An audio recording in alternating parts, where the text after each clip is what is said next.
Si la défaite a été rude au présidentiel pour les Républicains, l'une de ses figures de proue, Rachida Dati, est plus motivée que jamais pour les législatives qui se tiendront les 12 et 19 juin prochains. La maire du 7e arrondissement de Paris était l'invitée de cet avou sur France 5 le 8 juin 2022 pour défendre ses idées et ses valeurs en politique. Avec sa verve habituelle, elle a parfois fait bégayer l'un des chroniqueurs du show pourtant habitué à avoir de la répartie, Patrick Cohen. Journaliste spécialisé dans la politique, Patrick Cohen a délivré ce mercredi soir sa chronique en choisissant de décrypter les tendances pour les législatives pour la majorité présidentielle. Difficile de ne pas s'attarder sur les difficultés des LR après la débâcle du premier tour qui a vu Valérie Pécresse sous le seuil de 5%.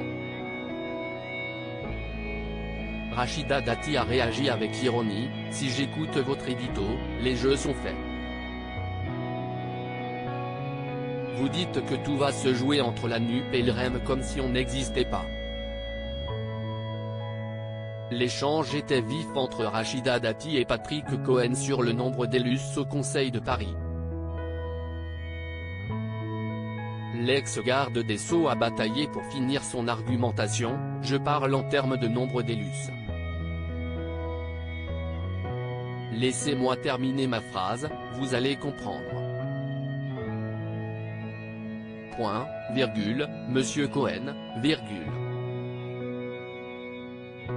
Nous sommes le groupe majoritaire à Paris, virgule, au Conseil de Paris, et donc j'ai besoin de députés à l'Assemblée nationale pour amplifier ce combat que nous menons à Paris.